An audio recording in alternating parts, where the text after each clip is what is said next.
Welcome back everyone. This is the latest update video for the GR Yaris intake. Today we're going to be looking at the CAD design. We're also going to be looking at the prototyping and then the testing in the car between the stock airbox and the prototype for intake temperatures. So the first step is to look at the 3D scans which we did in the last video. As you can see here, the 3D scans are all assembled on my screen. We've got the stock airbox, some part of the engine cover just for reference, the front area, and obviously the rear tube. So the scan gives me a very good envelope in which to design. I can pick off all the reference points and create planes where I need to then start my development work. So I've already obviously designed these pieces. I'm just going to hide the airbox and show you to start with the rear tube. So this is the stock rear tube for the GR Yaris. Now when I was developing the housing to connect to this tube, we are removing the convoluted rubber piece because it's not very good for airflow at all. So our housing will be connected to the MAF tube, and then that will straight away connect to this rear section without a convoluted flexible hose. Now the problem with this stock rear tube is where it ends up. That means I have to have a much sharper bend here to then point to the front for the duct. So we've redeveloped this tube to give us a nicer ending point. So I'll bring up our tube so you can see the difference. Okay, so the yellow tube is our redeveloped tube, and you can see the angle where it ends up as compared to the stock one. The bend is also much smoother through our tube versus a stock one, which has a sharper bend. Now that tube, we'll show you later, we have prototyped it in metal, in aluminium and in plastic. And we'll explain that later. So that's the rear tube, gives you a much nicer bend profile and gives me a better starting point to start the housing. And that's the main part of this design. So the housing, now you can see we've got a solid connection between the housing and the tube. There is no flexible rubber hosing in between, which is horrible for airflow. So we're keeping the airflow as smooth as possible. We've got our MAF section here. So the MAF sensor sits in there with a machine part which goes on top. The housing itself, you can see we're using as much as possible of that area in the engine. This is the largest housing we could have made for the filters we have. It uses our largest filter, capable of 1,000 horsepower. I'll bring up the filter so you can see everything in assembly. That's the filter in the housing. It's our patented design, so it's a reverse mounted filter.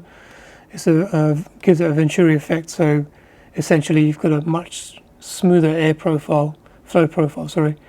So everything is nice and smooth and laminar as it hits the MAF sensor, and that continues around into the rear tube. So the final piece is the duct. The duct connects the housing to the front where it draws air in, so you're sealing it from the heat of the engine bay. We did make two different ducts. So I'll show you one duct. That's our duct, and there is a gap you can see here, but the gap will be taken up with a flexible rubber seal. So as the engine moves back and forth, that movement is taken into account with that rubber seal. It expands, so the housing moves back and forth with the engine, but the rubber seal allows the seal to be intact. So the duct you can see here, this one has that secondary opening, and there's a a tubing which goes from that down into the area where there's like another input. We'll show you that second feed later on. So there's two duct designs. There's this one with that second feed, and it's also the same design without that second feed. And we'll test both in the car and then show you the results of that. That's a nice illustration of a cross section straight through the middle of the filter to show you how the air will navigate through the system. So in the stock system, the airflow has to come from the front here, then it has to go into the airbox, goes up through the stock panel filter, which is square, and then that's a 90-degree turn, then turns again 90 degrees to go into the tube. In our design, it's all very linear. So you've got your airflow coming in through the front of the duct, through the section here, goes straight through the filter, navigates around the filter, and then into the MAF section, and then straight into the rear tube. So it's all very direct, it's all very linear. It allows the airflow to remain as laminar as possible, which allows the turbo to work more efficiently. There's less drag on the turbo. So as part of the design development, we also look at some CFD analysis. CFD analysis is basically computational fluid dynamics. It allows us to simulate airflow through the system, so we can identify areas of improvement where there's lots of turbulence. Also allows us to see if we can optimize geometry with curves and try to shape the airflow to be more laminar. So on my screen, I've got a mock-up of the stock Yaris airbox. I'll just run through the model quickly. I haven't modeled the duct in its entirety because we just need the input. So we've got that's the duct which goes to the front there. I've made an opening here for that secondary flap. Then the red mesh you see here is the filter, which is modeled in computational fluid dynamics with a porous medium. So you've got the lower half of the airbox, the upper half of the airbox, and then the tube which comes out of the airbox, which is your MAF section. Also this convoluted tube here, which is the rubber hose with all the corrugations in it. Finally then, that rear tube at the back. So with the entire system modelled, we have run an analysis, and I'll show you a couple of cut plots of velocity through the system. Okay, here's the first one. So that plot is through the initial duct. It's a 2D plot. It shows you arrows which are velocity arrows. You can see the trajectory of flow. As you can see, the airflow comes in through that duct. It has to then negotiate 90 degrees upwards through that panel filter. So that's the panel filter there. It then goes up and again has to go through that tube. This plot is showing as that flap opens up. So we've left it open for the benefit of the airbox in the analysis. Again, you can see lots of 90-degree turns through the bottom of the airbox, up and then through the tube. I think more clarity will be shown with some trajectory profiles. So, okay. This is a 3D flow trajectory. So you can see the flow in its entirety. I'll start from the lower half first. Okay. As you can see, lots of turbulence, lots of vortices as that flow comes in through the duct. That's both ducts. This is because the airbox is essentially a cuboid shape, and wherever you've got corners, you will always get vortices and turbulence.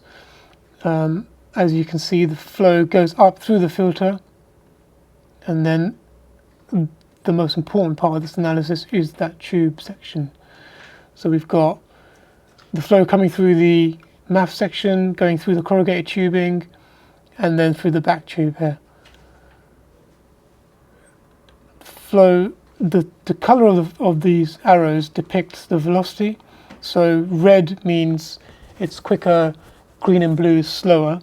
What we're looking for is a nice even color profile, so a nice even velocity profile through the tube. The more even it is, the more developed that flow is, which means the flow in the tube is more full, if you like. It's not unbalanced. So that's your cut profile through the top section. Just grab that section there. It's showing you what it looks like through the top tube, the corrugated tube. This is why we don't like corrugated tubes, because you've got so many flat faces which the flow bounces off, and then eventually through the back tube into the turbo. So now the Eventuri intake, as I explained earlier, is a lot more direct. You haven't got a panel filter, you haven't got a square airbox, so the flow is literally coming in through that front duct, going straight through the filter, which is our reverse mounted design, and then straight into that rear tube. So in effect, the flow isn't having to negotiate multiple turns to get through the filter and then through into the rear tube. First of all, through that duct and filter, as you can see, the flow is coming straight in. Arrows are nice and straight. It's not having to go up and down through multiple turns, straight through the filter, and then starts negotiating to the tube. There is a bit of turbulence in the duct, but that's to be expected because of the geometry of the system. However, the important part is as it enters the filter and what it does after the filter through the rear tubing section to the turbo. So you can see here, unlike the stock system, it's a lot more balanced. We don't have a high proportion of high velocity in the middle section and then, arrows in multiple directions. It's nice and even. The flow is much more developed, and this will be more apparent with this cut profile. You can see we've got a bit of a high spot at that the bend on the inner radius, but it's a lot more developed, a lot more even flow profile. The velocity is much more even, which is much better for the turbo. It means it's less drag. It's using the entire volume of the tube rather than just the middle part or sections of it.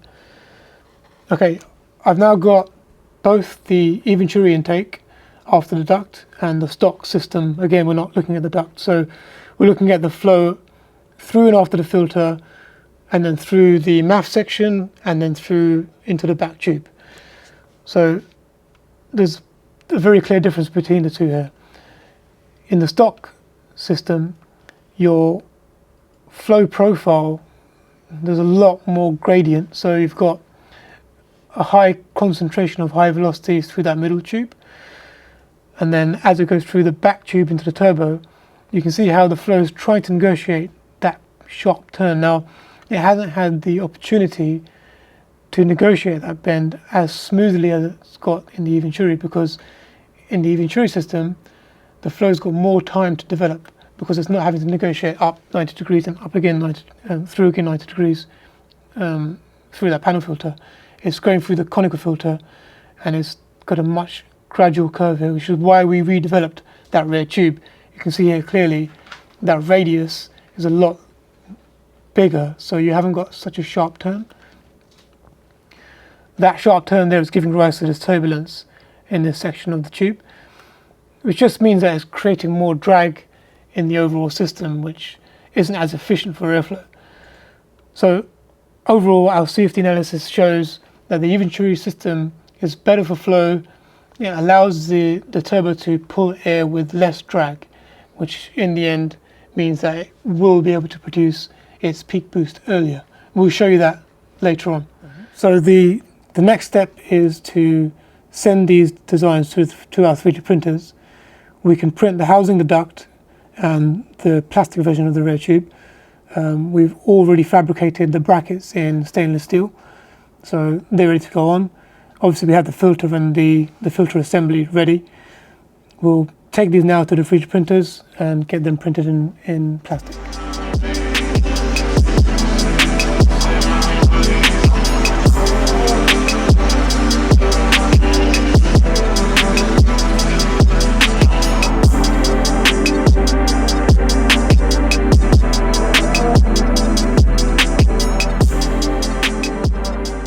So we finished printing the housing, the prototype housing. It's all assembled with the filter, the bracket, the cowl, and obviously the silicon.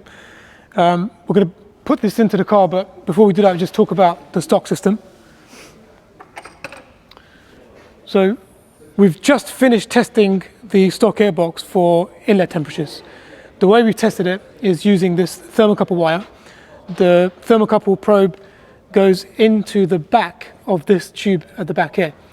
This is a plastic tube which is connected to the stock airbox with this flexible rubber hose. The thermocouple is plugged in right at the back of that tube, and it's in the middle of the tube. So we finished testing this. It's interesting to see what's happened, which we'll discuss afterwards. It's very interesting to see what the flap here has also done.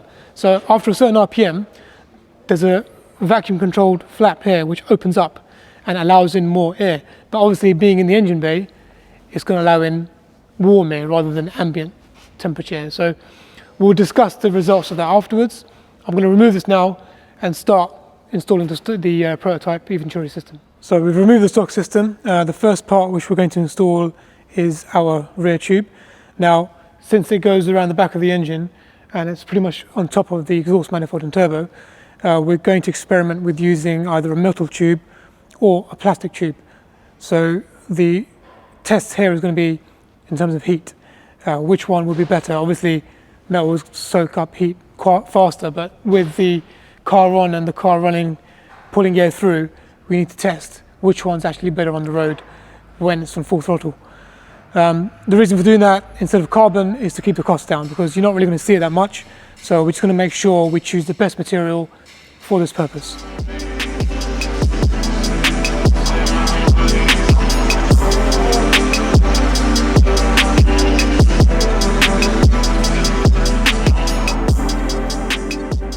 Okay, with the tube in, next is the actual housing itself. So, as we explained earlier, it's the largest filter that we have. It's capable of supporting up to 1,000 horsepower. Obviously, we're not going to get to that sort of level with this car, but you know, for any future developments, it's more than capable. The housing itself is our patented design with our reverse-mounted cone filter, which allows the airflow to stay laminar throughout the tube. It's also one piece with the mouth section, so there's no intermediate joins, which again is better for airflow. It's nice and smooth, there's no steps. We've kept it as big as possible, so there's a recess here for some wiring and hosing in the engine bay. So we'll put this in, and then the last thing will be the duct.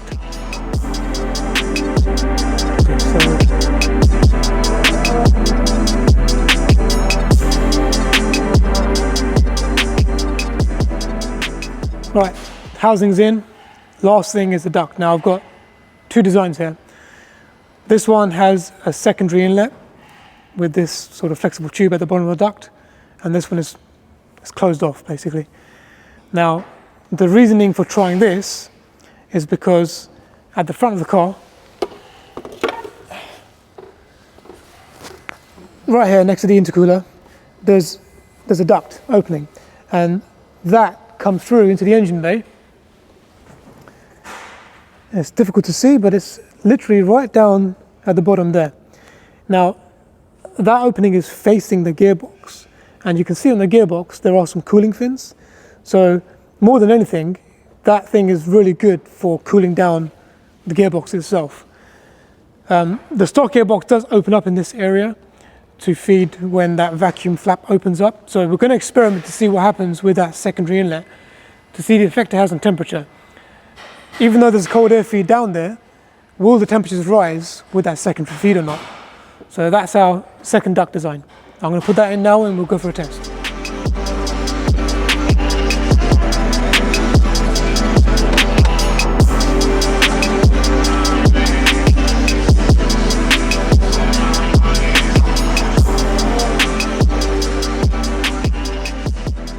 I've installed the intake now. We'll have a quick look at the system. So the rear tube's been replaced. Also, that flexible rubber corrugated tube between the airbox and the tube has gone. It's all nice and smooth. There are no ridges in the way now. Now, that flexible tube did have a purpose for movement. So as the engine moved back and forth, that stock flexible tube took that movement.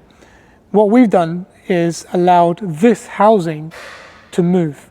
So as the engine rocks back and forth, The housing also is allowed to move back and forth, but the seal is kept with this flexible rubber seal here. So the duct is mounted to the chassis, which doesn't move, yet this can move independently, and the seal is still there. So we don't have that problem with the airflow hitting a long section of corrugated hosing. That's that housing part. The duct itself, this one is got the secondary inlet. It's also really nice and straight. So unlike the stock airbox, we've got a small feed which goes into the front, then it goes up the airbox through the panel filter, again 90 degrees turn to the tube. Everything here is now very, very straight and direct. There are no 90-degree turns for the airflow to negotiate. What we've also done with the duct is not restricted it to that small opening in the front of the grille. There's an opening here which is very, very close to the bonnet shut. So this area of the engine is very cold.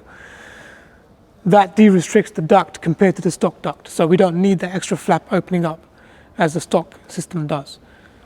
We'll now test this with the secondary inlet.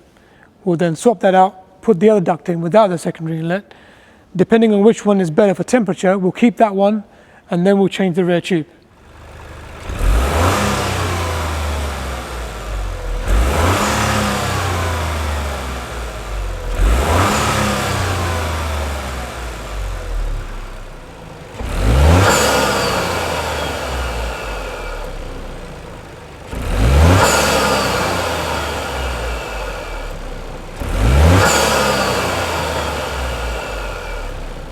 A nice byproduct of de-restricting the intake system is that we release the sound of the turbo. That's a really important thing to mention there, because I think often people assume that on a performance car, the OEM manufacturers optimize the airbox for performance, but in actual fact they don't. The airbox, the primary reason or the primary goal for an airbox is filtration and noise. OEM manufacturers use an airbox to attenuate the noise because they have strict regulations to conform to. Noise is very important for them to dampen. So when an OEM manufacturer, be it for an M3, M5 or the Yaris, any high performance car, that airbox is there to muffle the sound from the engine or the turbo. So they're not looking to get maximum power out of the airbox, so they're not bothered about optimizing the airflow through the airbox. That's what we do, and that's why we can improve on it, because we're not bothered about sound in terms of attenuating it. We're trying to improve the sound, but we're not looking at that as our primary goal. Our primary goal is to improve the performance and the airflow, and a byproduct of that is we release the sound. So having seen the analysis of the intake systems, we've shown you the prototyping stage. We've also mentioned throughout the video of data collection with intake temperatures. We will now be showing that as a separate video because we want to go into that as a deep analysis. So I want to detail what we've seen with intake temperatures. It's very interesting, but it's going to take quite some time to do. So that video will be coming up next as a separate video. For now, we're done with development. Next stage, as you will see, will be data analysis. Thank you so much for watching, guys. If you'd like to watch more of this project, you can do so over here. If you'd like to watch what YouTube suggests you might like from our other videos, you can watch that over here. If you like this video, please click on the thumbs up. And if you haven't already, please subscribe to our channel. If you guys have any questions, please drop them in the comment section and we'll do our best to answer them for you.